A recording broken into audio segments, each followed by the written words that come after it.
galing lahat sa ibaba. Yaman ng taas galing lahat sa ibaba. Yaman ng taas galing lahat sa ibaba. Yaman ng taas galing lahat sa ibaba. Yaman ng taas galing lahat sa ibaba. Yaman ng taas galing lahat sa ibaba. Yaman ng taas galing lahat sa ibaba. Yaman ng taas galing lahat sa ibaba. Yaman ng taas galing lahat sa ibaba. Yaman ng taas galing lahat sa ibaba. Yaman ng taas galing lahat sa ibaba.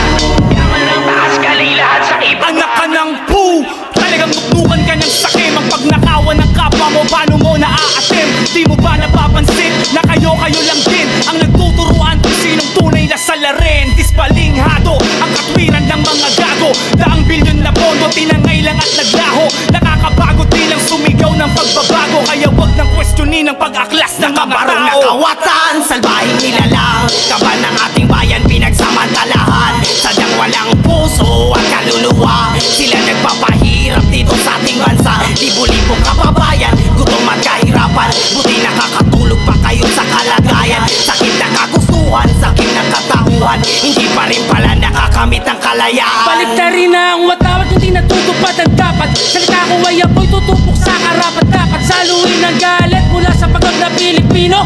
Gamin bawat ngarat kapalit ng nakaw na piso. Anong akala nyo? Tatahimik to? Ako ang puputol sa binuo mo sirkulo. Anong akala mo? Di kikilos to? Diretso ang gasera papunta sa kampo.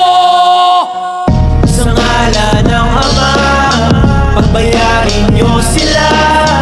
Patawarin pa kaya sa dami na ng kasalanan ginawa.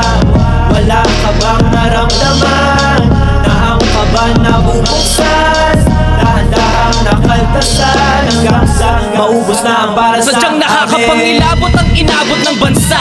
Lubog na sa sistema at lunod pa sa baha. Tila tinangay ng agos ang pangarap makaraos. Pagkat kasakiman nila'y hindi matapos-tapos. Ang tanong ay sino nga bang nararapat managot? Katarungang hinahanap ay hawak din ang sangkot. Mga taong di kontento sa karampot na dakot. Mawalang galang na sana'y patawarin ka ng Diyos.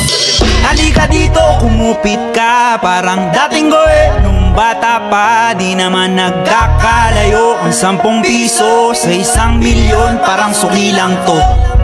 Iyong ama, di ka ba natuturuan? Natatauhan na pera ng tauhan. Ang pinagtulungan, kinuha lamang ng gutom sa yaman, parang magulang mo. Yung sa amin ang galing sa hirap, yung sa'yo galing sa mahirap.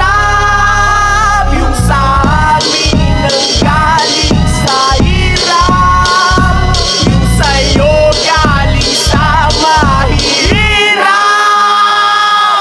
Galawang-kalawang ba't hinayaang matanggap? Sira talaga pangarap pagkamaling tao nagawa. Sarap buhay pa yan, mga walang kaluluwang hunghang. Pahirapan talaga malaman, parehas lang di pagkakatiwalaan. Di ka nagkamaling tansya, pujagahaman talaga. Namihasa nang nabigyan lang ng kahiblan na tsansa. Palibasa, barya lang para sa kanila pampiyansa. Barya na pinulsa mula sa binuwis ng masa. Bulag bingi, di rin naman ganong kagaling ang magsalita. Puro lang amba, pag